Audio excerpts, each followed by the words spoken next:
包括卡塔尔、沙特阿拉伯、俄罗斯在内的多国代表曾于7月12日联合致信联合国，支持中国的东突厥斯坦政策，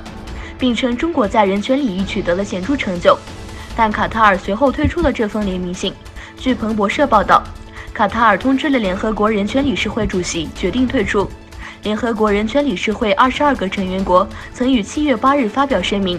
批评中国侵犯东突厥斯坦维吾尔族穆斯林的权利，并敦促中方停止对他们的任意拘押。中国政府在东突厥斯坦将数百万维吾尔人以教培名义下非法拘留了集中营数百万维吾尔人。与此同时，该地区也开展了系统的文化灭绝。据自由亚洲电台报道，中国当局以建设新社会主义城市的名义，将墨鱼县的举妈巴扎乡改名为红旗乡。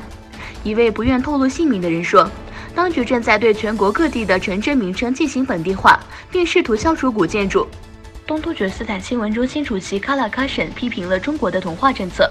他在一份声明中表示，中国政府首先打击了我们的学者、艺术家和知识分子，然后开始尝试消除文化价值观和古代建筑。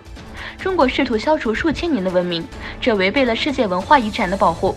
我们需要团结起来反对中国的暴政。我呼吁国际社会打破沉默。美国国务院批准对台军售案向台湾出售66架 F-16战机以及其他设备系统，总值80亿美元，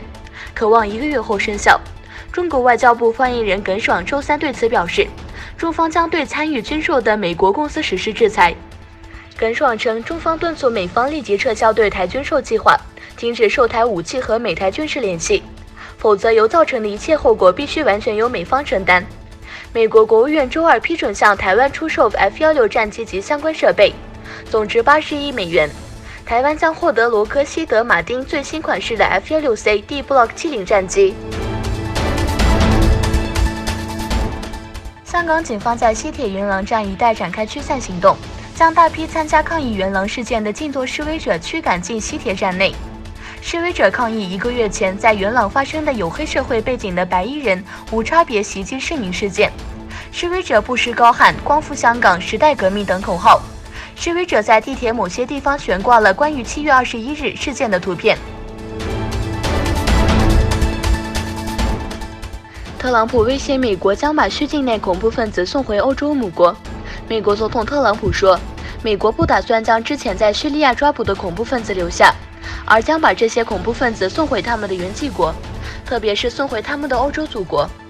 特朗普说，我们现在关押着成千上万名被捕的伊斯兰国恐怖分子，欧洲必须把他们带走。如果欧洲不把他们带走，我将别无选择，只能把他们送回到他们原来的国家，也就是德国、法国和其他国家。特朗普说，美国不打算在该地区停留长时间，因此土耳其在内的地区国家必须加强反达伊沙斗争。